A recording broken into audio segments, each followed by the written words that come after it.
ఒగ్గు కళాకారులు తెలంగాణ సెక్రటరేట్ ను ముట్టడించి ప్రయత్నించారు. తమకు ప్రభుత్వ ఉద్యోగాలు ఇవ్వాలంటూ డిమాండ్ చేశారు. వీరిని పోలీసులు అరెస్ట్ చేశారు. లేటెస్ట్ అప్డేట్స్ మా ప్రతినిధి నాగరాజు అందిస్తారు. Over to Nagaraju.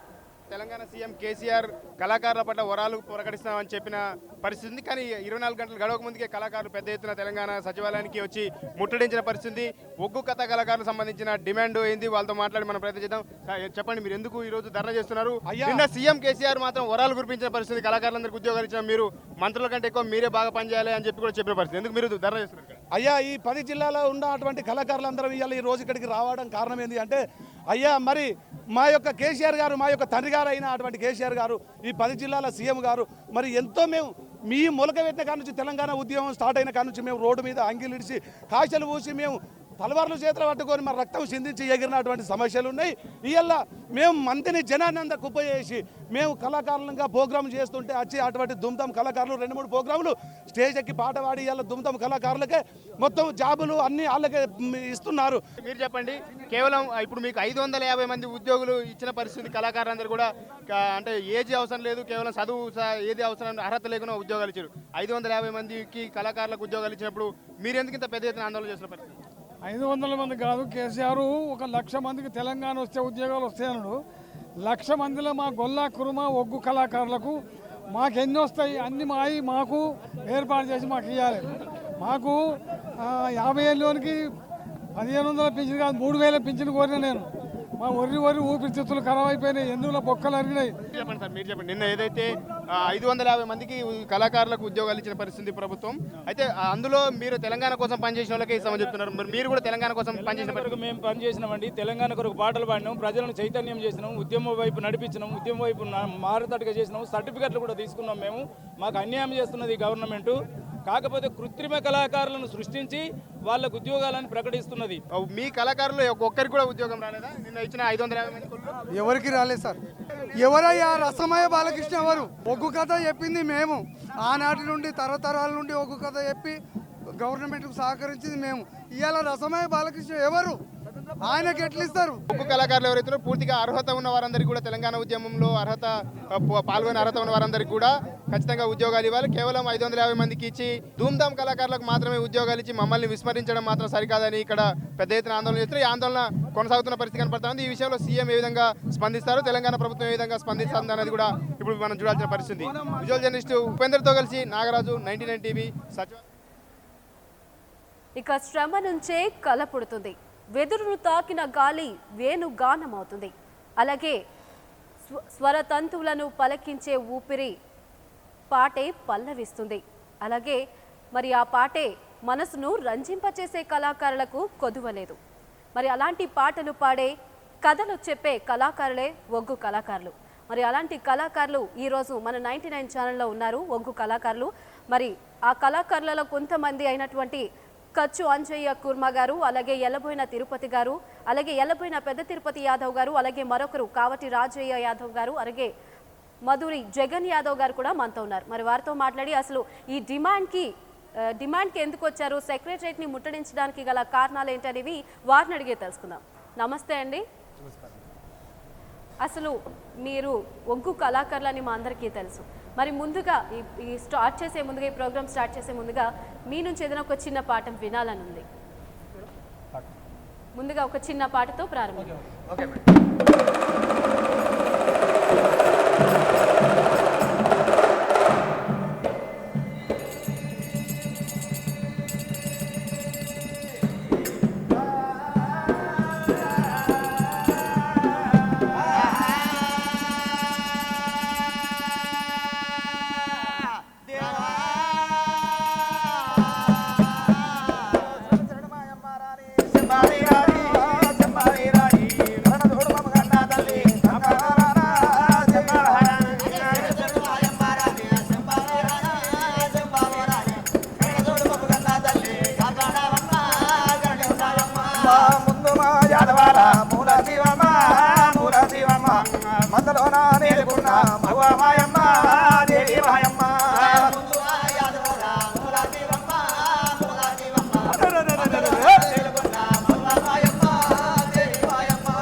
ఎర్రగొల్లాలు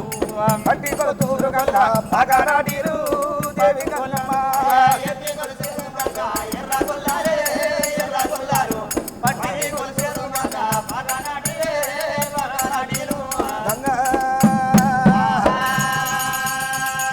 వేరు గంగ వేరు మంగ బంగారు విందల్ల పాలి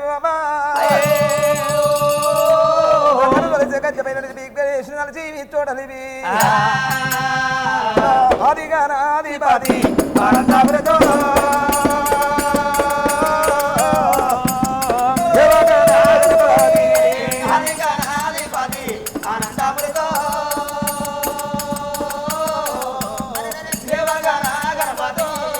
ఆదిగానాదిపాది మెడమైన మూలజాతి ఆదిగానాదిపాది అందమైన మూలజాతి మెత్తడి మెత్తడని పళ్ళు మేలైన చూర పళ్ళు మెత్తడి మెత్తడని పళ్ళు మేలైన చూర ఫలములు మెత్తడి మెత్తడని పళ్ళు మేలైన చూర ఫలములు అవి నీకు ఆరగింపులు ఆదిగానాదిపాది ఆనందామృతో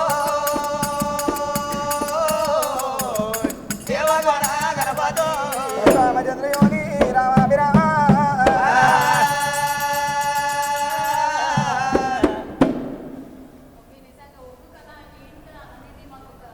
రూపంలో చూపించేశారు నిజంగా. సో ముందుగా అసలు చెప్పండి తిరుపతి గారు, చిన్న తిరుపతి గారు, మీరు చెప్పండి అసలు ఈ ఒగ్గు కళ ప్రత్యేకత ఏంటి అసలు? ఒగ్గు కథ అంటే మా తాతల తండ్రుల నుండి మా పిడిపిడి నుండి నాడి పిడిల నుండి వస్తున్నది. ఈ మల్లికార్జున స్వామి పూజారులం మేము ఒగ్గు కథ చెప్పుకునే బతుకుతున్నాం. మా తాతలు చెప్పారు, మా తండ్రులు చెప్పారు, మేము కూడా చెప్పాము, మా కొడుకులు కూడా ఇదే నేర్చున్నారు. మా పిల్లలు ఇప్పటికైనా కానీ చదువుకోవాలి, చదువుకుంటే మేము కొద్దిగా ఈ ఒగ్గు కథలలో మాకు పెట్టుబడి లేక స్కాలర్షిప్లు కానీ ఎక్కడన్నా సీట్లు కానీ మా పిల్లలకు కావాలి. మేము కూడా ఆరోగ్యాలు బాగాలేకుంటే హాస్పిటల్ పోవడానికి, మా హెల్త్ బాగుండడానికి, మాకు ఎక్కడన్నా కథ చెప్పడానికి, ప్రోగ్రాం చేసుకోవడానికైనా మాకు ఇన్నుద్దులు ఈ ఉమ్మడి కుటుంబం మన రాష్ట్రం ఉన్నప్పుడు మనకు ఐడెంటిటీ కార్డు ఇచ్చారు. ఈ తెలంగాణ వచ్చిన కానీ మాకు ఐడెంటిటీ కార్డు అన్నది లేదు, గుర్తింపు అన్నది లేదు. ఇప్పుడు కళాకారులకు ఉద్యోగాలు ఇస్తూ ఉంటున్నారు. కళాకారులకు ఉద్యోగాలు వచ్చాయి కొన్ని. ఆ కళాకారులల్లో మా ఒగ్గు కళాకారులకే లేదు. తెలంగాణ ధూమ్ధాం చేసిన వారికే ఉద్యోగాలు అంటున్నారు. మాకు కూడా ఉద్యోగాలు ఉండాలి కదా. మాకు మా గవర్నమెంటు సహకరించి మా డిమాండ్ ప్రకారంగా కొన్ని మాకు కూడా ఇవ్వాలని కోరుతున్నాం. తప్పకుండా అండి. అలాగే మరి రాజయ్య గారు మీరు చెప్పండి అసలు ఈ కళ అనేది ఎప్పటి నుంచి మనుగడలో ఉందంటారు? ఈ కళ అనేది మా తాత రామయ్య, మా తాత భూమయ్య, మా తండ్రి రామయ్య, మాది 4వ తండ్రి. ఇప్పటి నుండి మేము ఈ కథలు చెబుతూనే ఉన్నాము. మా తాతలు మా తండ్రుల కాడికి వెళ్ళి ఇదే కళ చేస్తున్నాం. కానీ మాకు అలనాటి నుంచి ఈనాటి వరకు కూడా ఈ ఉపాధి కల్పించడం లేదు. ఇప్పుడు మధ్యలో పుట్టుకొచ్చిన కళాకారులు అని చెప్పి జానపద కళాకారులకి వాళ్ళకే జాబులు ఇస్తామని చెప్పి అంటున్నారు. మాది పుట్టుగురం పుట్టింది, మా కథను చెప్పుకొని వారు బతుకుతుంది తప్ప వాళ్ళ కథ పాడుకొని మేము బతకడం కాదు. కాబట్టి మాకు కూడా మా పిల్లలకు జాబులు కావాలి, మాకు పెన్షన్లు కావాలి. కొంతమంది 60 సంవత్సరాలు పెన్షన్ అంటారు. ఇప్పటి వాళ్ళు మేము ఒర్రి ఊపిరితిత్తులు దెబ్బతిని 50 ఏళ్ళు బతకడే కష్టం ఉన్నది. 60 ఏళ్ళ డిమాండ్ పెట్టి అంతకు లోపల మాకు కూడా పెన్షన్లు కావాలని చెప్పి మేము కోరిన డిమాండ్ల మేరకు ఇవ్వాలని చెప్పి గవర్నమెంట్ కోరుకుంటున్నాం. అయితే మరి పెద్ద తిరుపతి గారు మీరు చెప్పండి అసలు, అంటే రాజయ్య గారు చెప్పారు ఎప్పటి నుంచో ఇది కళ అనేది మనుగడలో ఉంది అని చెప్తున్నారు. మరి అప్పటి నుంచి మీకు ఉపాధి అనేది ఎలా వస్తుంది? అంటే గవర్నమెంట్ కూడా మీకు సపోర్ట్ లేదు అంటున్నారు కదా, మరి ఉపాధి అనేది ఎలా వస్తుంది మీకు? అప్పటి నుంచి మేము మా తాత తన నుంచి చేస్తున్నాం పని. మేము మా పెద్దలు చెప్పిన తోవే పోయినాము. ఇప్పుడు ఏంటంటే గవర్నమెంట్ వచ్చింది. ఇంతకుముందు 2 రాష్ట్రాలు ఉండే మాకు అధ్యక్షత చేస్తున్నారు. అంతకుముందు చిన్న ప్రోగ్రాంలు ఇచ్చారు. ఇట్లా కొన్ని 200-300 ఇచ్చే అట్లా చేసినాం ప్రోగ్రాం ఊళ్ళల్లో. ఇప్పుడు మేము ఊళ్ళలో పోతే 2500 ఇస్తారు. ఇట్లా మాకు ఉపాధి కావాలి. ఇప్పుడు మేము గొంతులు పోతున్నాయి, మాకు ఒక దవాఖానలో సర్టిఫికేట్ అని కావాలి, మాకు పింఛన్ కావాలి అని మేము కోరుకుంటాము. ఓకే, మరి యాదవ్ గారు మీరు చెప్పండి అసలు గవర్నమెంట్ నుంచి మీరు ఏం కోరుకుంటున్నారు? అంటే ఒకప్పుడు ఉమ్మడిగా ఉన్నప్పుడు మీకు పెన్షన్లు కానీ అవన్నీ వచ్చినాయి అంటున్నారు. ఇప్పుడు ఉమ్మడి రాష్ట్రంలో మాకు ఎలాంటి పెన్షన్ రాలేదు, మమ్మల్ని గుర్తించిన వాళ్ళు లేరు. ఇప్పుడు మన తెలంగాణ వచ్చినాక మమ్మల్ని గుర్తించాలి, మాకు పెన్షన్లు కావాలి, మాకు ఇళ్ల స్థలాలు కావాలి, మా పిల్లలకు ఉన్నత విద్య కావాలి, వాళ్ళకి స్కాలర్షిప్లు కావాలి, మాకు ఉద్యోగాలు మాకు కూడా కావాలి. తెలంగాణ పోరాటానికి ఒక కళాకారులు చేయలేదండి. కవులు, కళాకారులు, మేధావులు ఎంతోమంది చేసిండ్రు. మేము కూడా ప్రతి ఒక్కరం కూడా ధూమ్ధాములో పాల్గొన్నాము. మా సహాయశక్తులు మేము కూడా తెలంగాణ కొరకు పోరాడాం. మమ్మల్ని గుర్తిస్తలేదు ఈ ప్రభుత్వము. ఎందుకు గుర్తిస్తలేదు? మేము నాటి నుంచి నేటి వరకు మా తాతలు ముత్తాతల నుంచి కూడా ఇదే వృత్తిలో కొనసాగుతున్నాము. మేమున్నా కూడా మేము మల్లికార్జున స్వామి పట్నాలు వేయడం, ఇట్లా ప్రతి ఒక్క గ్రామాన తిరిగి ఒగ్గు కథ చెప్పుకుంటూ మా జీవనోపాధి కొరకై మేము అట్లా ఒగ్గు కథ చెప్పుకుంటూ వస్తున్నాం. అయితే మమ్మల్ని ఇదివరకు మమ్మల్ని గుర్తించలేదు. ఇతర కళాకారులకు ధూమ్ధామ్ చేసిన వాళ్ళకే ఉద్యోగాలు కల్పిస్తామని చెప్పి మన అమలు చేయడం జరిగిందట. అయితే మాకెందుకు ఇవ్వద్దు, మేము ఒగ్గు కథ కళాకారులం కాదా, మా తాతలు ముత్తాతలు చేయలేదా, మేము నాటి నుంచి నేటి దాకా చేసుకుంటూ వస్తున్నాము. మేము సాయంత్రం 9 గంటలకు స్టార్ట్ చేస్తే ఒగ్గు కథ తెల్లవారుజామున 6 గంటల దాకా మేము ఒగ్గు కథ చెప్తూనే ఉంటామండి. మేము సింగర్ల టైపు ఒక 5 నిమిషాలు పాడి మేము కూర్చొని రెస్ట్ తీసుకోవడం కాదు, ఆపకుండా మేము తెల్లవారి 6 గంటల దాకా మేము ప్రోగ్రామ్ చేస్తూనే ఉంటాం. మా దాంట్లో రీసెంట్గా ఒక అబ్బాయి కథ చెప్పుకుంటూ హార్ట్ అటాక్ వచ్చి చనిపోయిన సందర్భం కూడా ఉంది. మమ్మల్ని గడవంటి వాళ్ళను కూడా గుర్తించి మమ్మల్ని ఇంత ప్రభుత్వం పట్టించుకోకపోవడం మాకు బాధాకరంగా ఉందండి. అందుకొరకే ఇవాళ రోడ్డు ఎక్కినాము. కళాకారులం ఎప్పుడు కూడా రాలేదు. ఈ బంగారు తెలంగాణ సాధ్యం చేయాలంటే మమ్మల్ని కూడా కొద్దిగా కంట చూడాలి మన కేసీఆర్ గారు. తప్పకుండా బంగారు తెలంగాణ కావడానికి మేము కూడా సహాయ శక్తులకు కృషి చేస్తూనే ఉంటాము. మమ్మల్ని గుర్తించి మా పిల్లలకు ఉద్యోగాలు, మాకు అర్హులైన వారికి ఉద్యోగాలు, పెన్షన్లు ఇప్పుడు 40-60 సంవత్సరాలకు పెన్షన్లు ఇస్తామని చెప్పి మన ప్రభుత్వం నిర్ణయించిందండి. 60 సంవత్సరాల దాకా బ్రతికే అవకాశం కూడా లేకుంటుంది. ఎందుకంటే మేము నైట్ అంతా చెప్తాం కదా. అయితే మాకు ఊపిరితిత్తులు ఖరాబ్ అవ్వడం, ఇంకా అనారోగ్యాల పాలవ్వడం, రేపు మాకు ఏదన్నా జరిగితే దీనికి బాధ్యులెవరు? మాకు ఉద్యోగాలు వద్దా, మాకు బ్రతుకు తెరు వద్దా, మేము ఎట్లా బ్రతకాలి, ఇతరులకు ఎందుకు ఇవ్వాలి, వాళ్ళకి ఇచ్చినట్టు మాకు ఇవ్వండి, మమ్మల్ని గుర్తించండి అని వాళ్ళ రోడ్డు ఎక్కడం జరిగిందండి. ఈ సచివాలయం ముందు ఇదివరకు దాకా మేము ధర్నా చేయడం జరిగింది. పోలీసు వారు మమ్మల్ని కొంతమంది కళాకారులను అరెస్ట్ చేయడం జరిగింది. దయచేసి వాళ్ళని విడిపించాలి, మా డిమాండ్స్ ఒప్పుకొని మాకు తగిన న్యాయం చేయాలని చెప్పి ఇవాళ ఆరంభమే, ఇంకా అంతం కాలేదండి. మా డిమాండ్స్ ఒప్పుకున్న దాకా మేము ఇలాగనే పోరాటం చేస్తామని గవర్నమెంట్ వారిని, ప్రభుత్వాన్ని హెచ్చరిస్తున్నామండి. తప్పకుండా అండి. మరి మీ నుంచి ఇంకా మరిన్ని విషయాలు తెలుసుకునే ముందు, అసలు మీ డిమాండ్స్ ఏంటో తెలుసుకునే ముందు చిన్న విరామం తీసుకుందాం. మరి మోగింది డోలు అంటూ ఒగ్గు కళాకారులు ఈరోజు సెక్రటరియట్ని ముట్టడించడం జరిగింది. మరి వారి డిమాండ్స్ ఏంటో మరిన్ని తెలుసుకునే ముందు స్మాల్ బ్రేక్ తీసుకుందాం.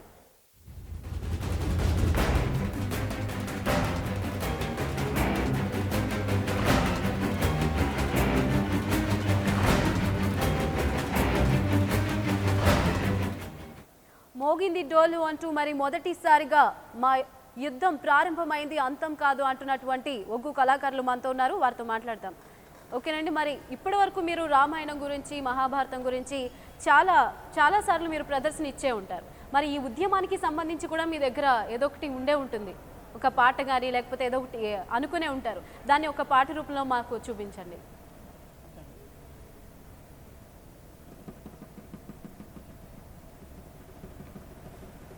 గత ప్రభుత్వము మమ్మల్ని గుర్తించలేదు. మన తెలంగాణ ప్రభుత్వం తప్పనిసరి మమ్మల్ని గుర్తించి పిల్లలకు స్కాలర్షిప్స్, అర్హులైన వారికి ఉద్యోగాలు, మాకు ఇళ్ల స్థలాలు, మాకు ఇంకా కొన్ని డిమాండ్స్ ఉన్నాయండి. ఇవన్నీ తప్పకుండా మన గౌరవనీయులు తెలంగాణ జాతిపిత కేసీఆర్ గారు మా డిమాండ్స్ను తప్పకుండా నెరవేర్చాలని కోరుకుంటూ మేము కూడా ఎన్నోసార్లు రోడ్డెక్కి ధూమ్ధామ్ చేశామండి. కేసీఆర్ గారికి, మన ప్రభుత్వానికి, అధికారులందరికీ మా యొక్క శనార్థులు, ఒగ్గు కళాకారుల తరపున అందరికీ శనార్థులు. ఇకనైనా మమ్మల్ని గుర్తించి మా డిమాండ్స్ ఒప్పుకొని మమ్మల్ని బాధ పెట్టకండి సార్. మేము విన్నవించుకునేది ఒక్కటే, ఎప్పుడు మేము ఏది అడగలేదు, రోడ్డు ఎక్కలేదు. మన తెలంగాణ మనకు ముఖ్యము. మన తెలంగాణ వచ్చినాక మన జీవితాలు బాగుపడతాయి, మన పిల్లలకు ఉన్నత విద్యను అందిస్తారు, మనకు అనేక రకాలుగా ఉపయోగాలు ఉంటాయనే ఉద్దేశంతో ఎప్పుడు రోడ్డు ఎక్కలేదు. ఈసారి రోడ్డు ఎక్కడం జరిగింది. సరే సార్, దానికి మీరు మా మొర ఆలకించి తప్పకుండా మా డిమాండ్స్ను ఒప్పుకొని మమ్మల్ని సంతోష పెట్టగలరని కోరుకుంటూ, హరిహరి రామోజరా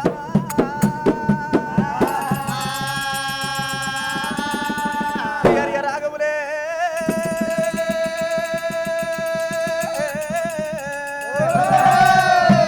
సీతారామనుండా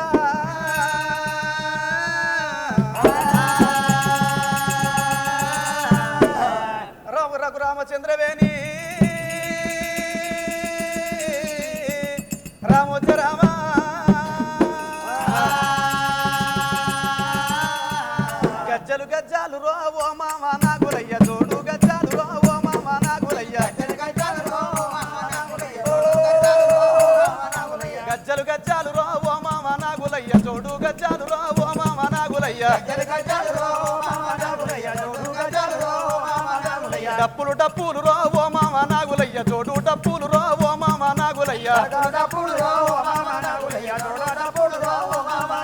సిర్రలు సిర్రాలు రో ఓ మామ నాగులయ్య జోడు సిర్రాలు రో ఓ మామ నాగులయ్య డప్పులు డప్పులు రో ఓ మామ నాగులయ్య జోడు డప్పులు రో ఓ మామ నాగులయ్య మా చెక్కులు చెక్కులు రో ఓ మామ నాగులయ్య జోడు చెక్కులు రో ఓ మామ నాగులయ్య వచ్చింది తెలంగాణ ఓ మామ నాగులయ్య వచ్చింది తెలంగాణ ఒక్కు పూజారులే రోడ్డల్లా ఎక్కరా మా బతుకు తెరువుకు అమ్ములగా పాడుమని ప్రభుత్వాల విన్నపము విన్నపము చేసరా రోడ్ల మీద కళాకారులు ఎర్రాటి ఎండలో ఎర్రాటి ఎండలో శాంతి చూతంగరా పోరాటం చేస్తారా ఈ ప్రభుత్వములో కళాకారులందరినీ అరెస్టు చేసరా అరెస్టు చేసిన భయపడేది లేదురా ఆరంభం ఇదేరా అంతమైతే కాదురా నాలు గచ్చగట్టిరా నాలు గచ్చగట్టిరా ఎదుల చెక్కు పట్టిరా ఇళ్ళ గోబి పట్టిరా ఇంకా ఎంతో మందివి ఇంకో ఎంతో మందివి రోడ్లల్లా ఎక్కుతాము శాంతి జీవితంగరో పోరాటం చేస్తాము మామనవి వినవా మామనవి వినవా మనములు అడగలే మాణిక్యాలు అడగలే ఎండి మేము అడగలే బంగారం అడగలే భూములు మేము అడగలే ఇల్లు మేము అడిగినాము ఉండటానికి ఇల్లురా ఉండటానికి ఇల్లురా గత ప్రభుత్వాలన్నీ ఏమి చేయలేకపోయినా ఇప్పటికైనా మన తెలంగాణ ప్రభుత్వం మేలుకొని మా కళాకారులందరినీ కాపాడుమాని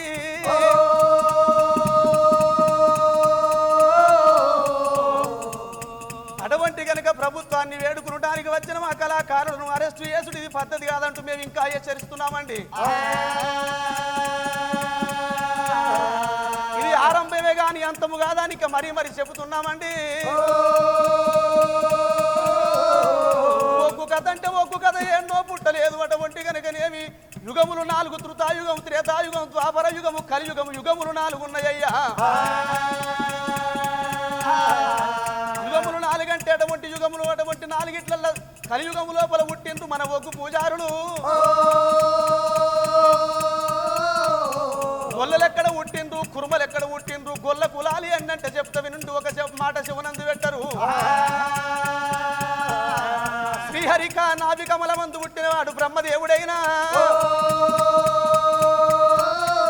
శ్రీహరి నాభి కమల మందు పుట్టినాడు వాడు బ్రహ్మదేవుడు. బ్రహ్మదేవుడు బ్రహ్మ మానసపుత్రుడు. అటువంటి కనుక నారదుడైనా అటువంటి కనుకనే ఒక కలియుగం లోపల మరి అటువంటి కనుక దేవాన దేవతలు దేవగంధర్వులు 6 గొట్ల 7 మంగలింగాలు ఆచారవంతులు సురా 33 గొట్ల దేవాన దేవతలే రాక్షసులతోటి యుద్ధం పడ్డప్పుడు రాక్షసుల హతముంచినారు.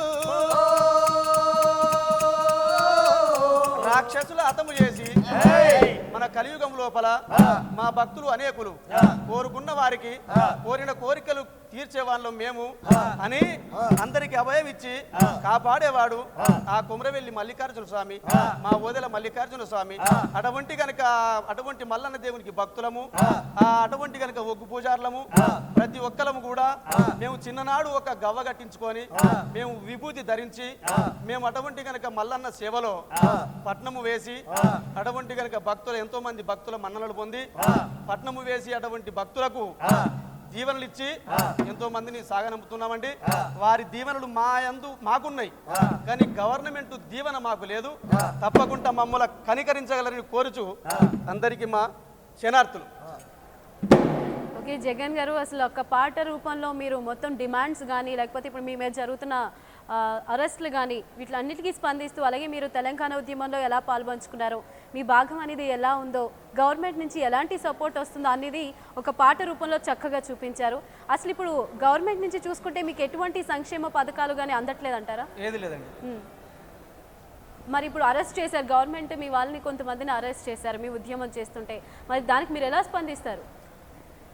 ఇప్పుడు దేనికైనా సిద్ధమేనండి, మా ప్రాణ త్యాగానికైనా సిద్ధమే. ఇప్పుడు అరెస్ట్ చేసినంత మాత్రాన మేము భయపడి మేము తిరిగి వెళ్ళేటోళ్ళం కాదు. ఇది ఆరంభం మాత్రమే అని ఇప్పటికి కూడా చెప్తున్నామండి. అంతమైతే కాదు. ఏది ఎక్కడి దాకైనా మంచిదే. తప్పకుండా మేము మా డిమాండ్స్ను ఒప్పుకున్న దాకా ఇటువంటి నుంచి మేము బయటికి వెళ్ళేది లేదండి. ఈ సందర్భం నుంచి మేము బయటికి వెళ్ళేది లేదు. తప్పకుండా మా డిమాండ్స్ను అంగీకరించాలి, గవర్నమెంట్ మమ్మల్ని గుర్తించాలి, మమ్మల్ని పంపించాలి. అప్పటిదాకా మేము వదిలిపెట్టేది లేదు. దేనికైనా సిద్ధమే, ప్రాణ త్యాగానికైనా సిద్ధమే. సో అంజయ్ గారు మీరు చెప్పండి, అసలు ఈ వృత్తి స్టార్ట్ చేసినప్పటి నుంచి మీకు గవర్నమెంట్ నుంచి ఎలాంటి సపోర్ట్ లేదంటారా? మేమంతా వృత్తి కళాకారులము. వృత్తి కళాకారులం అంటే మీకు గొల్ల కుమ్మ ఇద్దరు రెండు కులాస్తులే కొన్ని సానాతనం నుంచి వెళ్ళి మా తాతల ముత్తాతల నుంచి వెళ్ళి ఈ ఒగ్గు పూజారులు అంటే మల్లికార్జున స్వామి పట్నాలు వేయడం అని అంటారు. ఈ ఏరియా లోపల పండుగలు చేయడం అని అంటారు, వీరణ పండుగలు చేయడము. ఇట్లాంటి వాళ్ళు ఒగ్గు కథ చెప్పేవాళ్ళు. ఈ తర్వాత ఒగ్గుడోలు విన్యాసం చేసేవాళ్ళు. వీళ్ళందరూ కలిపి కులవృత్తి అన్నట్టు వృత్తి కళాకారులు వీళ్ళంతా. వృత్తి కళాకారులం అయితే మాకు ఇంతకుముందు మేము ఊళ్ళలో కథలు చెప్పుకునే వాళ్ళు పెద్దవాళ్ళు పట్నాలు వేయడం, వాళ్ళ జీవనోపాధి అక్కడికే గడిచిపోయేది. దాని తర్వాత గత ప్రభుత్వాలు ఉన్నప్పుడు సంక్షేమ పథకాలు చేపట్టారు. దాని గురించి కళాకారులను పిలిపించి ప్రోగ్రామ్స్ ఇప్పించారు. దాంట్లో కూడా మా ఒగ్గు కథ ద్వారా కూడా వినిపించినాము ఇంతకుముందు. అదే ప్రకారంగా ఇప్పుడు మన తెలంగాణ ప్రభుత్వం రావాలని మేము కూడా ఎన్నోసార్లు మనసులో అనుకున్నాం, దేవుళ్ళకు మొక్కినాము. దాని తర్వాత రావాలని కోరిక ఉండే మేము కూడా పల్లెల్లో ఉన్నప్పుడు మండలాల్లో స్థాయిలో, జిల్లా స్థాయిలో, రాష్ట్ర స్థాయి కూడా తెలంగాణ ఉద్యమంలో కూడా పాల్గొన్నాము. ఒగ్గు కథ ద్వారా పాల్గొన్నాము, ఒగ్గుడోలు విన్యాసం ద్వారా పాల్గొన్నాము. మేము కూడా తెలంగాణ రావాలంటే పోరాటం చేసినాము. ఇప్పుడు ప్రభుత్వం ఏం చేస్తుంది అంటే ఈ ఉద్యోగాలు 550 మందికి ఉద్యోగాలు అన్నారు. అవి మాత్రం ధూమ్ధామ్ కళాకారులకే అన్నారు. మేము వాళ్ళకి ఇవ్వద్దు అని మేము ఎవరిని అంటలేము. కాకపోతే మేము కూడా తెలంగాణ రావాలనే ఉద్యమం లోపల మేము కూడా ప్రదర్శించినాము, మేము కూడా మా కళ ప్రదర్శించినాం. కాబట్టి మాకు కూడా కొంతమందికి మాకు అర్హులైన వారికి మాకు కూడా కొంతమందికి మా వృత్తి కళాకారులకు, మా ఒగ్గు కళాకారులకు ఇవ్వాలని మేము ప్రభుత్వం వారిని కోరుకుంటున్నాము. ఈ సీఎం గారికి కూడా విజ్ఞప్తి చేస్తున్నాము. దాని తర్వాత ఈ సంక్షేమ పథకాలు కూడా తర్వాత ఈ దుమ్దం చేసిన కళాకారులకు, జాబ్ ఇచ్చిన కళాకారులకు ఇస్తామని అన్నారు. అటువంటి మేము సాయంత్రం 9 గంటలకు ఒగ్గు కథ మొదలు పెడితే తెల్లారు 6-5 గంటల దాకా మేము చెప్పేవాళ్ళము. పల్లె లోపల ఇసుకపోయినటువంటి ఒగ్గు కథకు ఇన్ని గంటల తరబడి కూర్చుండి ఉంటారు. ఇప్పుడు ఈ కాలం లోపల మీరు ఒక సినిమా చూడాలంటే 2.5 గంటలు సినిమా చూస్తున్నారు. దాని తర్వాత అంతవరకు కొంచెం ఎక్కువ అనిపిస్తుంది. మా ఒగ్గు కథ వినాలంటే దాదాపు 9కి ప్రారంభం చేస్తే 5-6 గంటల వరకు అలా వినగలుగుతున్నారు. దాంట్లో మేము చెప్తున్నాము. ఆ ఒగ్గు కథ ద్వారా కూడా సంక్షేమ పథకాలు ఏవైతే ఉన్నాయో అవి ఇంతకుముందు గత ప్రభుత్వం ఉన్నప్పుడు మేము అందించినాము. అటువంటిది ఇప్పుడు మాకు కాదనంటే ఎట్లా, మాకు జీవనోపాధి ఎట్లా గడపాలి? మేము కూడా ఒగ్గు కథ ద్వారా చెప్తాం కదా. ఇప్పుడు పల్లె లోపల ఉన్నటువంటి ప్రజలందరూ మా ఒగ్గు కథ విన్నప్పుడు ఒగ్గు కథ కాసేపు చెప్తాం. మన ప్రభుత్వం ఎటువంటి సంక్షేమ పథకాలు చేపట్టిందో అవి కోసం చెప్తాం. మళ్ళీ తర్వాత మా ఒగ్గు కథ చెప్తాం. అట్లా వాళ్ళు కూర్చుండబెట్టి చెప్పేటువంటి శక్తి మా ఒగ్గు కథ లోపల ఉంది. సరే, అంటే ఇప్పుడు మీరు ఉద్యోగాలతో పాటు మరొకటి కూడా కోరుతున్నారు ఏంటంటే సంక్షేమ పథకాలని అదేదో టీవీలో యాడ్ ఇచ్చే కన్నా మేమే నేరుగా ప్రజల దగ్గరికి తీసుకెళ్తామని మీరు చెప్తున్నారు. మేము ఇంత ముందు కూడా తీసుకెళ్ళాం కాబట్టి ఇప్పుడు కూడా తీసుకెళ్తాము. అది కూడా అవకాశం మాకు కల్పించాలని సీఎం గారిని కోరుకుంటున్నాం. తప్పకుండా దీని గురించి మరిన్ని విషయాలు మాట్లాడుకునే ముందు మరో చిన్న విరామం తీసుకుందాం. మరి డోలు మోగింది అంటూ ఉద్యోగాల కోసం అలాగే గవర్నమెంట్ యొక్క సంక్షేమ పథకాలని ప్రజల్లోకి నేరుగా మేము తీసుకెళ్తాం, ఆ ఛాన్స్ మాకు ఇవ్వండి అంటూ ఒగ్గు కళాకారులు మరి తెలంగాణ గవర్నమెంట్ని డిమాండ్ చేస్తున్నారు. మరి వారు కోరుకునే మరిన్ని విషయాలు ఏంటో చిన్న బ్రేక్ తర్వాత చూద్దాం. Stay tune to 99 TV.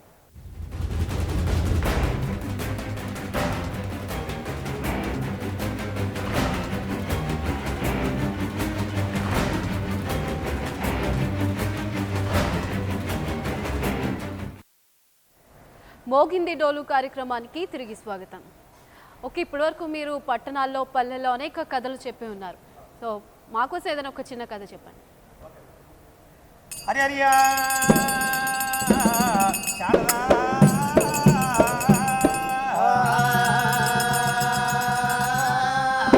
శరణమహయమ్మారాణి సంభావి రాణి సంభావి రాణి కరణ చూడమగల్లా తల్లి కాపాడవమ్మ కరుణించవమ్మ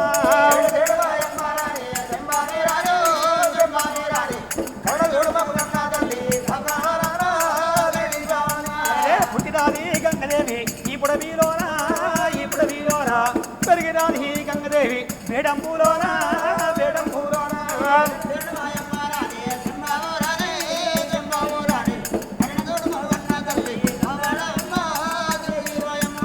అయ్యా మన మల్లికార్జున యొక్క స్వామి యొక్క పట్నాలు వేసి మల్లికార్జున స్వామి యొక్క పూజలు చేసి అటువంటి పూజారులం కాబట్టి కాసేపు ఇప్పుడు ఒక మల్లికార్జున స్వామి పెళ్లి కథ యొక్క మనం చెప్పుకుందాము. రాఘవ రామచంద్ర భూతాయుగం త్రేతాయుగం దాపారవ కళ్ళ కలియుగముల పట ఎవరేల రాజ్యాల భార్యేలుతున్నారు. కొల్లాపురి పట్టములో వడగరికి యొక్క రాజు ఆదిరెడ్డి సముద్ర భార్య అమ్మవారు నీలమ్మదేవి కళ్ళ కొడుకులు ఆరుగురు కాపులు ఆరుగురు తొడగొట్టిండు విషభద్రుడు రారాజ మల్లయ్య అరే సవరుగురు కొడుకులు పుట్టిన వాళ్ళు అష్టదరిద్ర వచ్చింది పైక 12 ఏళ్ళ కలిగి యొక్క వనవాసం వెళ్ళిన వాళ్ళు ఉన్నారు.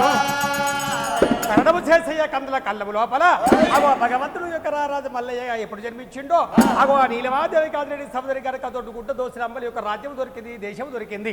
అలనాడు గరక యొక్క కొల్లపురి పట్టము లోపల అగో కౌసరివాడలో పుట్టి ఒక దాయిరో సంగన్న ఇద్దరు అన్నదమ్ములు జోడు పెద్ద పుల్లి ఉన్నారు. కొల్లపురి పట్టము లోపల గరక యొక్క రాజ్యం కట్టుకొని రహగిరచ్చలు కట్టుకొని యొక్క ప్రజలే యొక్క ఉండాలేక ప్రజలకు దానాలు దర్బారు చేస్తానన్నాడు. అరరే చూసావా ప్రజలే కన్న బిడ్డలో యొక్క కాపాడుకుంటారన్నాడు.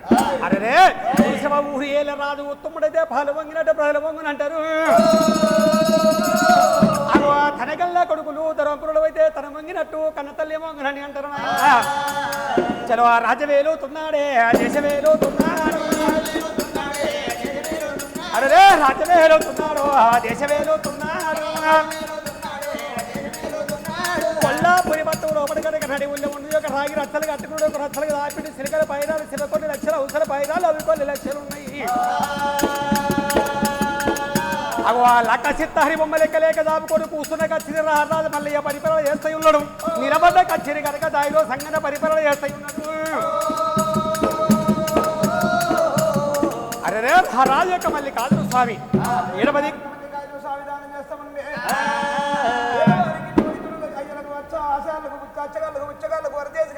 కాపులకు కరణాలకు లోకులందరికీ దానం చేస్తూ ఉన్నాడు. మల్లికార్జున స్వామి దానమైన వైకుంఠము మీద వందనాది. వైకుంఠము లోపల 3 కరణవాడు ముక్కంటి మనహరి మంత్రుడు గౌతమేశ్వర స్వామి కాళేశ్వర ముక్తేశ్వర స్వామి దేవదేవుడు యమున వాళ్ళ రాజరాజేశ్వర స్వామి దేవుడే భద్రమండి ఒక సంగమాయేశం కట్టుకున్నాడు. కాపుల ఇళ్ళల్లో పుట్టిన ఆడ పర్వతాల మండి కాల్చో స్వామి శ్రీశైల పర్వతాల మళ్ళీ ఏ కాపుల ఇళ్ళల్లో కాపే కష్టపోయి కాపే ఎచ్చుకుపోయి కాపులే 8 కల్లాల మూడని కాపుల ఇళ్ళల్లో పుట్టి పరిపాలన చేస్తుండు. ఇప్పుడు మల్లయ్య లేని పెళ్లి ముహూర్తాలు చెప్పేస్తారన్నాడే. దేవుడు బగ్గు బగ్గున తాను వండినాడు ఎద్దెక్కుడు తాను వెళ్ళినా భద్రమండి నాడు చెక్కులు వెళ్ళినాడు. ఒక 90 ఏళ్ళ పెద్దమని అవతారం ఎత్తరా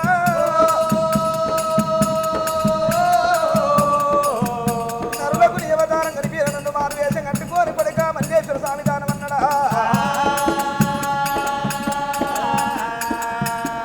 కత్తిరు నా ముంగడికి రా దేవుడన్నా చేరవచ్చినాడా. ఒక పేద బ్రాహ్మణ వేషం కట్టుకోయ్ ఆనాడు ఎండుకొండ కైలాసపతి లోకాల శంకరుడు కొల్లాపురి పట్నం వచ్చి గనగన గనగన గంట కొట్టంగనమ్మా కసిరి వీధి మల్లయ్యా దేవుడు కళ్ళ చూసినాడు. శిలవాడు దేవుడు శ్రీశైలవాసుడు అగ్గి దేవుడు మల్లయ్య కారపిండం ఎడవ కన్ను ఎండి కన్ను కుడి కన్ను పవిడి కన్నేనా ఛత్రి కన్ను జగ మల్ల ఎలుగులు బహుమాయల గల్లవాడు రారాజు మల్లయ్య నీలమ్మ కుమారుడు నేమంతుడు మల్లయ్య యాదిరెడ్డి కన్న కొడుకు వంశవంతుడు మల్లయ్య. నేను ఇన్ని రోజులు బట్టి పాడుబట్ట కొల్లాపురం భక్తికి తెచ్చుకున్నా.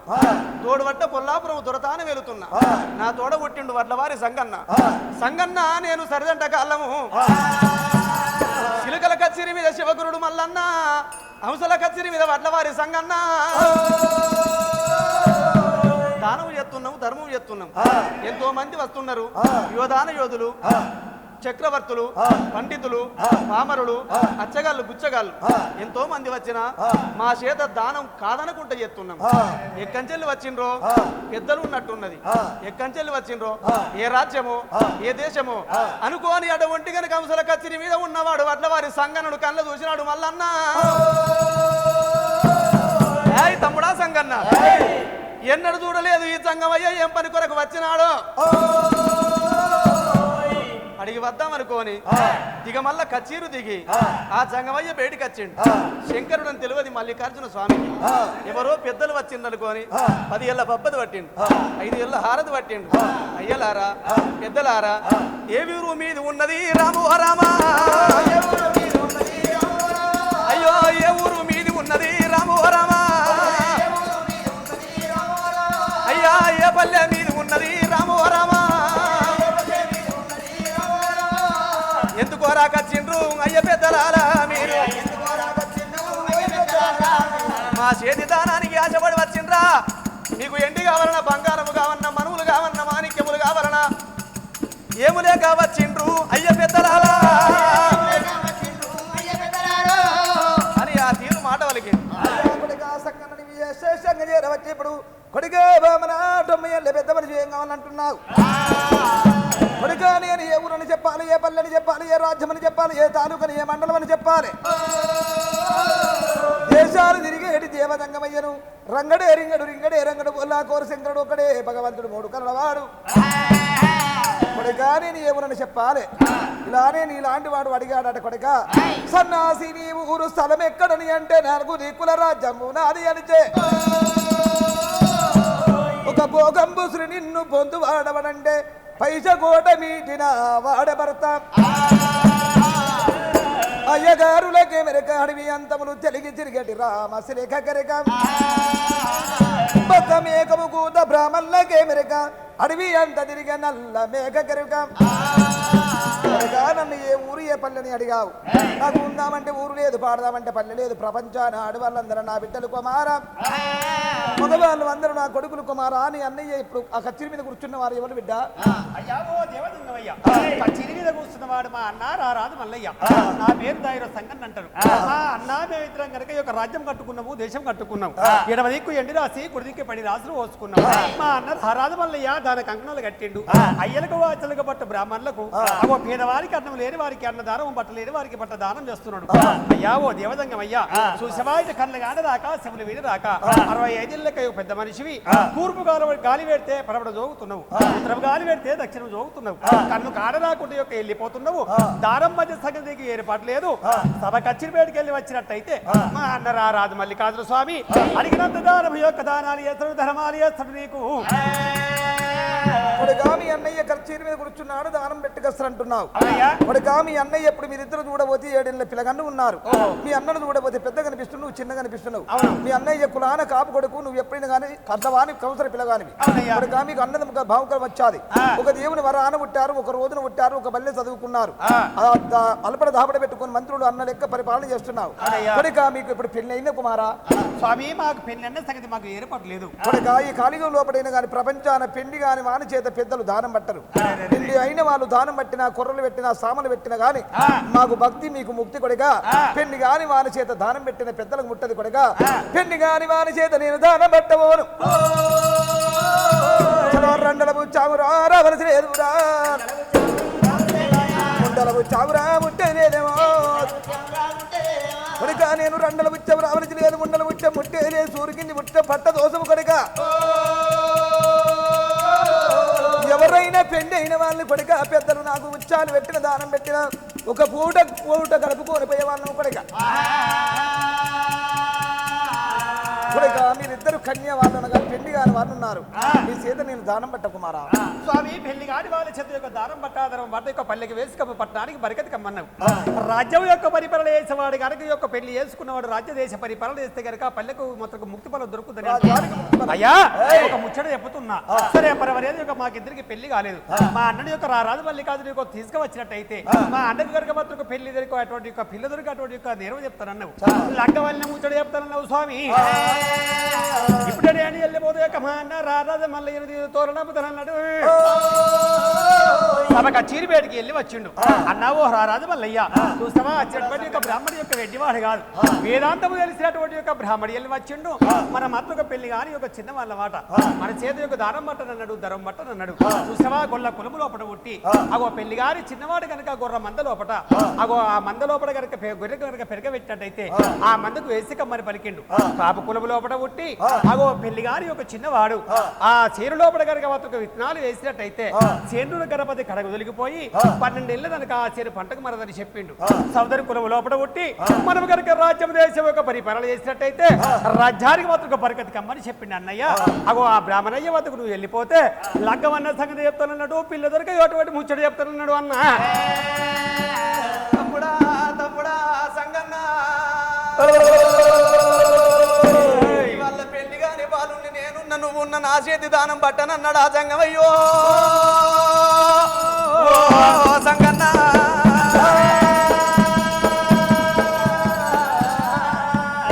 ఇటువంటి ఒగ్గు కథ మా తాతలు ముత్తాతలు మాకు ఇచ్చిన ఒక వరం. ఈనాడు పుట్టింది కాదు ఒగ్గు కథ, మా రక్తంలోనే ఉంది ఒగ్గు కథ. ఇతర కళాకారులు ఎవరో జానపద కళాకారులు జానపద పాటలు పాడతారు, మేము ఒగ్గు కథ కళాకారులం ఒగ్గు కథ చెప్తామండి. అయితే ఈ ఒగ్గు కథ అనేది అందరూ చెప్పడానికి సాధ్యం కాదు. గొల్ల కుర్మ ఈ రెండు జాతులు. జాతులు అంటే జాతులు వేరు కాదు, కులం ఒక్కటే. ఒకటంటే ఎక్కడ పుట్టిండ్రు ఎక్కడ పెరిగిండ్రు గొల్లలంటే కొందరు చెప్తారు కొందరు చెప్పరు. శ్రీహరి నాభి కమలమందు పుట్టిన వాడు బ్రహ్మదేవుడు, బ్రహ్మపుత్రుడు మహర్షి, మహర్షి కన్న కొడుకు మనోహరుడు, మనోహరుడు కన్న కొడుకు కచబుడు, కచబుడు కన్న కొడుకు అక్షయుడు, అక్షయుడు కన్న కొడుకు విక్షయుడు, విక్షయుడు కన్న కొడుకు భానుడు, భానుడు కన్న కొడుకు త్రిశంకుడు, త్రిశంకుడు కన్న కొడుకు హరిశ్చంద్రుడు, హరిశ్చంద్రుడు కన్న కొడుకు లోహితుడు, లోహితుడు కన్న కొడుకు విభారితుడు, విభారితుడు కన్న కొడుకు దుందుమనుడు, దుందుమనుడు కన్న కొడుకు యమనేశుడు, యమనేశుడు కన్న కొడుకు మాందాత, మాందాత కన్నడు ఇద్దరు కొడుకులు అమృతాపుత్రుడు ముష్కుంద అంబరీష, వాళ్ళు కన్న కొడుకు దిలీపి, దిలీపి కన్న కొడుకు వసుదేవుడు, వసుదేవుడు కన్న కొడుకు గొల్ల గోపాలకృష్ణుడు. వీడికి 7వ తంతే. వీళ్ళందరూ ఈ భువనాపురి పరిపాలకులే. వీళ్ళందరూ కలిసి ఒక గోవును పఠింపజేసిండ్రు. గోవు అంటే ఆవు, ఆవు కడుపున పుట్టినవాడు ఆంబోజరాజు, ఆంబోజరాజు కన్న కొడుకు కాంబోజరాజు, కాంబోజరాజు కన్న కొడుకు జటంబోజరాజు, జటంబోజరాజు కన్న కొడుకు ఘటంబోజరాజు, ఘటంబోజరాజు కన్న కొడుకు వెయ్యాతిరాజు, వెయ్యాతిరాజు కన్న కొడుకు అంగురాల రాజు, అంగురాల రాజు భార్య శాంతమణి దేవి, శాంతమణి దేవి కన్న కొడుకు సారడు పోగులవాడు ఎర్రగొల్ల గంగురాజు. గంగురాజుకు 3 భార్యలు. పెద్ద భార్య మాణిక్యప్రభ, రెండవది చంద్రప్రభ, 3వ భార్య సూర్యప్రభ. వీళ్ళిద్దరికి పెద్దవాళ్లకు సంతానం కాలేదు. అందరికన్నా చిన్న భార్య సూర్యప్రభదేవి కడుపులో పుట్టిండు వలరాజు. గంగురాజు భార్య చిన్న భార్య సూర్యప్రభదేవి కడుపున పుట్టినవాడు వలరాజు. పుట్టింది ఆవల వంశం, పెరిగింది నాగలోకం. వలరాజు భార్య ఒల్లమదేవి, ఒల్లమదేవి కన్నది 5 కొడుకులు, పంచ పాండవుల సాటి గొల్లలు. పెద్దవాడు శ్రీమద్రి మహారాజు, శ్రీమద్రి మహారాజు భార్య సీత మహాలక్ష్మమ్మ. రెండోవాడు పెద్దలకు పెద్దిరాజు, పెద్దిరాజు భార్య పెద్దమాదేవి.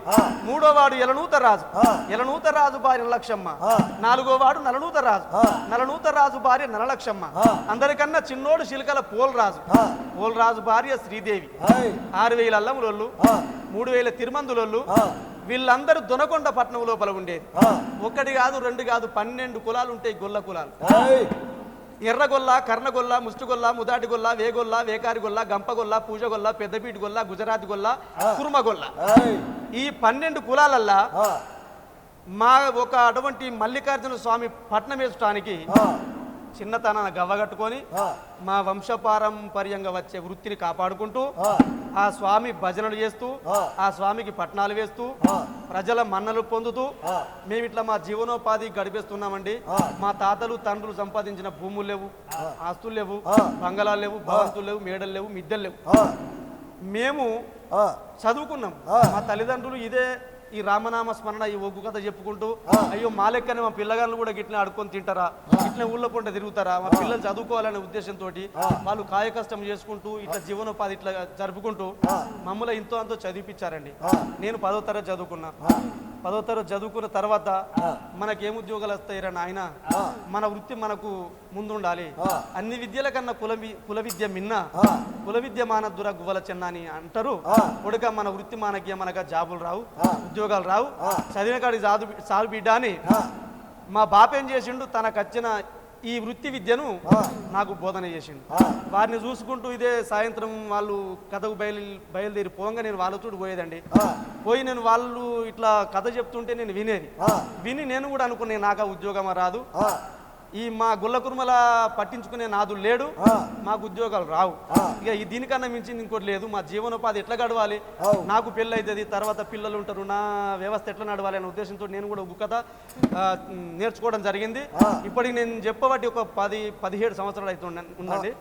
17 సంవత్సరాల నుంచి నేను వివిధ జిల్లాలో తిరిగిన, ఒగ్గు కథ చెప్తున్నా, ప్రజల మన్ననలు పొందిన. ఏదైనా గవర్నమెంటు మమ్మల్ని పట్టించుకోవాలి, ఈ ప్రభుత్వం నిర్వహించే సామాజిక అటువంటి వ్యవస్థలు మాతోటి ఒగ్గు కథ రూపకంగా ప్రజలకు తెలియపరచాలని కోరుకుంటున్నాము. గవర్నమెంటు చేసే ప్రతి ఒక్క సామాజికంగా చేసే ప్రతి ఒక్క పని కూడా మాతోటి ఒగ్గు కథ రూపకంలో చెప్పమని మమ్మల్ని అడగాలి, మేము చెప్పాలి, ప్రజలలో తీసుకుపోవాలి, మన తెలంగాణను బంగారు తెలంగాణ చేసుకోవాలి. అదొక మా విన్నపం. జగన్ గారు అసలు ఇప్పటి వరకు చూసుకుంటే మీ తాతల నుంచి వాళ్ళ తాతలు కానీ ఇది ఈ వృత్తి అనేది చాలా సాఫీగా సాగిందనే చెప్పుకోవాలి. అందరూ ఆదరణ పొందుతూ అన్నిటికన్నా ఈ వృత్తికి ఎక్కువ ప్రాధాన్యత ఇచ్చేవారు ప్రజలు కూడా.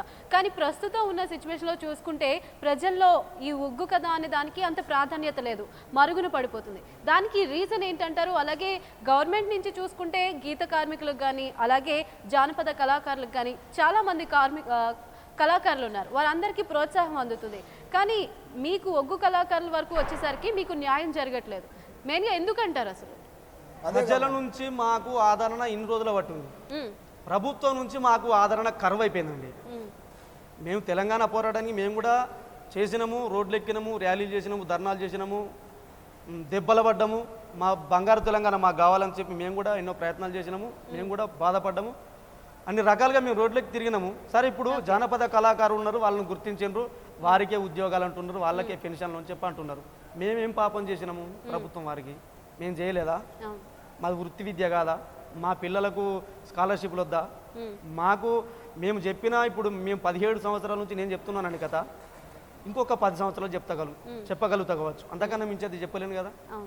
మేము నైట్ సాయంత్రం 9 గంటలకు మొదలు పెడితే పొద్దున 6 గంటల దాకా మేము మా నోట నుంచి వచ్చే ప్రతి పలుకు ఆడ జనాలకు వినసొంపుగా ఉంటుంది. అటువంటి సందర్భంగా మేము అట్లా చెప్పుకునే పోతాం. మాకు రేపు ఆరోగ్య పరంగా మాకేమైనా ఇబ్బందులు అయితే మమ్మల్ని ఆదుకునే నాదుడు ఎవరు? మాకు అందుకొరకే ప్రతి ఒక్కరికి కూడా ఏదన్నా కళాకారులకు బాధ కలిగితే, ఏదన్నా తగరని రోగం వస్తే కూడా మాకు ప్రభుత్వం తరఫున మమ్మల్ని ఆదుకొని మమ్మల్ని ఏదన్నా పెద్ద హాస్పిటల్లో మమ్మల్ని చేర్పించి మాకు తగిన అటువంటి వైద్యం అందించాలని కోరుకుంటున్నాము. మేము ఏం చేసినా ప్రభుత్వానికి వ్యతిరేకంగా ఏది చేయమండి. గౌరవనీయులు పూజ్యులు తెలంగాణ జాతిపిత గారు మా కేసీఆర్ గారు మాకు అండగా ఉండి మాకు ఆయన భగవంతుడు మాకు ఆశీర్వాదం ఇచ్చినట్టు, భగవంతుడు మాకు అభయహస్తం చూపెట్టినట్టు మాకు కూడా ఆయన ఒక అభయహస్తం చూపెట్టి మమ్మల్ని ఆదుకోవాలని కోరుతున్నామండి. తప్పకుండా అండి. మరి తిరుపతి గారు అలాగే అంజయ్ గారు మీరు చెప్పండి, అసలు తెలంగాణ ఉద్యమంలో అనేక మంది కళాకారులు పాల్పంచుకున్నారు. మరి మీకంటూ ఎలాంటి పాటలు పాడారు? తెలంగాణ ఉద్యమంలో తెలంగాణ రావడానికి ఎలాంటి పాటలు పాడారు ఆ టైంలో? పాటలు ఇప్పుడు ఇదే ఒగ్గు కథ చెప్పుకుంటూ మన తెలంగాణ రావాలి, మన పిల్లలు బాగుపడతారు, మనకు ఉద్యోగాలు మనకు వస్తాయి, మన హక్కులు మనకుంటాయి, మన ప్రభుత్వం పైకి వస్తుంది, మన రాష్ట్రం బంగారు తెలంగాణ అవుతుంది అని ఇట్లా మధ్యలో కథ చెప్పుకుంటూ ఇప్పుడు ఈ ప్రోగ్రామ్ చేసినట్టుగా మధ్యలో ఇట్లా ప్రజలకు చెప్పేది. మండలాల పండి, గ్రామాల పండి, విలేజ్లలో ముసలి వాళ్ళకి కానీ పెద్దోళ్ళకి కానీ ఇట్లా కథ అనే వరకు, డోలు కొట్టే వరకు 10-20 మంది 100 మంది వచ్చారు. ఆ కథ చెప్పుకుంటూ ఇట్లా తెలంగాణ రావాలి, అని మేము ఎంతో ఇట్లా చెప్పాం. కానీ తెలంగాణ గురించి పాట పాడడం అన్నది మేము కైగట్టి ఇట్లా ఇలాంటి పాటలు వాడలేదు. మళ్ళీ డోలు వాద్యంతో ఎగురడం కానీ డోలు వాయిద్యంతో వేషాలు కట్టడం కానీ మా అన్నయ్య కూడా చాలా ప్రోగ్రామ్ చేశాడు. మా ఆయనతో మేము కూడా పోయాం. చివరిగా మీరు తెలంగాణ గవర్నమెంట్ నుంచి కేసీఆర్ గారు మీకు ఎలాంటి సాయం చేయాలి అని కోరుకుంటున్నారు? అసలు ఈ ఉద్యమం చేయడానికి కారణం ఏంటి? ఎలాంటి మీకు హామీలు కావాలి ఆయన నుంచి? మాకు కేసీఆర్ గారు హామీ ఇవ్వాలండి. మేము ఏదో కోరుకుంటలేము. మాకు కులవృత్తి పరంగా మేము నాటి నుంచి ఇప్పటిదాకా చేసుకుంటూ వస్తున్నాము. మా కులవృత్తిని గౌరవించి మా కులవృత్తిని కాపాడాలని కోరుకుంటున్నాము. పిల్లలకు స్కాలర్షిప్లు, అర్హులైన వారికి ఉద్యోగాలు, ఇళ్ల స్థలాలు, మెరుగైన విద్య, మాకు ఈ డిమాండ్స్ ఒప్పుకొని మమ్మల్ని సాగనంపాలని కోరుకుంటున్నామండి. అంతకు మించి మేము ఇంటి కోరుకుంటలేము, బంగారం కోరుకుంటలేము, మాకు కోట్లు కావాలని కోరుకుంటలేమండి. ప్రభుత్వం నుంచి వెళ్ళి మా వృత్తి కళాకారులకు, ఉగ్గు కళాకారులకు కావాల్సింది ఏంటంటే అందరితో సరి సమానంగా మా ఉగ్గు కథ కళాకారులను కూడా ఒక కళాకారులను గుర్తించి కన్నబిడ్డల్లో గుర్తించి మాకు చదువుకున్న వారికి, అర్హులైన వారికి ఉద్యోగాల్లో అవకాశం, ఆ తర్వాత సంక్షేమ పథకాలలో ఉగ్గు కథ ధర చెప్తామని ఇంతకుముందు చెప్పాను. అది దాని తర్వాత హెల్త్ కార్డు. ఇప్పుడు మేము ఎగురుతూ ఉంటాం, పాడుతూ ఉంటాం, మీరు చూశారు. పాడి పాడి ఈ టీబీ రోగం కూడా కొంతమందికి వచ్చినాయి, జరిగిపోయిన విషయాలు ఉన్నాయి. దాని తర్వాత ఎగిరి ఎగిరి ఈ బొక్కలు అరిగే పరిస్థితి వచ్చింది, ఎముకల బొక్కలు.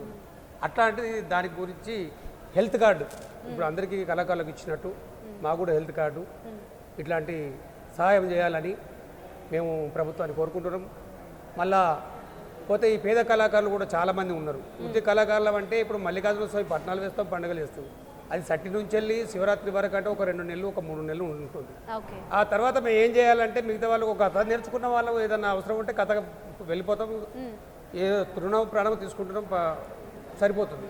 కానీ కొంతమంది కూలీ చేసుకునేటువంటి పరిస్థితి ఏర్పడుతుంది. అట్లాంటి వాళ్ళకి, భూమి లేని వాళ్ళకు కూడా అందరికీ గీత కార్మికులకు ఇచ్చినట్టు వాళ్ళకు కూడా గీత కార్మికులకు కానీ ఇంకా మిగతా కులస్తులకు కానీ ఇచ్చినట్టుగా భూమి లేని నిరుపేదలకు వాళ్ళకు కూడా భూమి ఇవ్వండి, ఇల్లు లేని నిరుపేదలకు ఇళ్ళకు స్థలాలు ఇవ్వండి, ఇల్లు కట్టివ్వండి. మమ్మల్ని కూడా అందరితో సరి సమానంగా ఉగ్గుత కళాకారులను కూడా కన్నబిడ్డల్లో కాపాడి మాకు కూడా ఈ గవర్నమెంట్ ఏదైతే కళాకారులకు సంబంధించి ఏమైనా సంక్షేమ పథకాలు కానీ సహాయం కానీ ఏదైతే చేస్తారో అవి కూడా మా వృత్తి కళాకారులకు, ఉగ్గుకథ కళాకారులకు, గుడ్డోలు విన్యాస కళాకారులకు మాకు కూడా తప్పకుండా మాకు అవకాశం మోకాళ్ళ కల్పించాలని చెప్పి సవినీయంగా ప్రభుత్వ వారిని, సీఎం గారిని ముఖ్యంగా విజ్ఞప్తి చేసుకుంటున్నాం. తప్పకుండా అండి. మరి ఈ ఒగ్గు కళాకారులకి మీరు కోరుకున్నట్టుగా మీ డిమాండ్స్ అన్ని గవర్నమెంట్ స్పందించి తక్షణమే అవి అమలు చేయాలని మేము కూడా హృదయపూర్వకంగా కోరుకుంటున్నాం. అవి జరగాలని. థ్యాంక్ యూ సో మచ్ అండి వచ్చినందుకు. ఇది డోలు మోగింది అంటూ మరి ధర్నాకు సిద్ధమై ఇది ఆరంభం, అంతం మాత్రమే కాదు అంటూ మాకు ఉద్యోగాలు, మా పిల్లలకి చదువు, స్కాలర్షిప్లు ఇవ్వండి, మిగతా కళాకారులతో మమ్మల్ని కూడా సమానంగా చూడండి, శ్రమలోంచి పుట్టిన ఈ ఒగ్గు కథను కాపాడండి, మరుగున పడనివ్వకండి అంటూ మరి ఒగ్గు కళాకారులు ధర్నాకు దిగారు. మరి ఈ ఉద్యమం ఎంతవరకు వెళ్తుందో మనం చూద్దాం. అలాగే వీరు కోరుకున్నటువంటి డిమాండ్లు కూడా గవర్నమెంట్, అలాగే తెలంగాణ గవర్నమెంట్ కానీ, అలాగే కేసీఆర్ కానీ వెంటనే స్పందించి వీరికి న్యాయం చేయాలని మనం కూడా ఆశిద్దాం. ఇది వాళ్ళ డోలు మోగింది కార్యక్రమం.